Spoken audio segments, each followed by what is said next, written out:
Gaziantep Milletvekili Şehzade Demir. Buyurun Sayın Demir. Bismillahirrahmanirrahim. %99'u Müslüman olan bir ülkenin meclisinde bu milletin vekili olduğunu iddia eden bir kişinin meclis kürsüsünden İslam dinine ve 1400 yıldan beri gelmiş geçmiş bütün Müslümanlara hakaret etmeye hakkı da, yetkisi de, haddi de yoktur.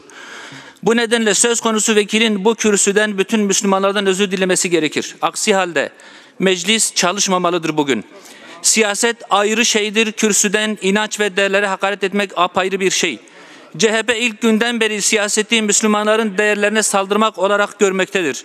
CHP'yi bu siyaset anlayışını terk etmeye davet ediyor, genel kurulu saygıyla selamlıyorum. Öncesinde Sayın Şehzade Demir'in bir talebi var. Buyurun Sayın Demir. Teşekkür ederim Sayın Başkan.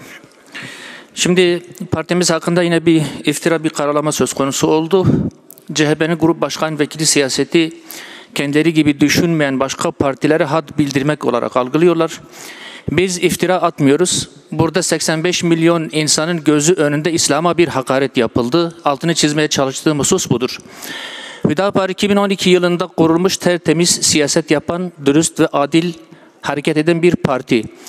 Bundan sonraki süreçte de toplumumuzun, halkımızın kadim kültürüne, değerlerine, inancına kim saldırırsa Allah'ın izniyle karşılarında Hüdapar'ı bulacaktır. CHP'nin de buna alışması lazım. Çok teşekkür ediyorum. Genel kurulu saygıyla selamlıyorum.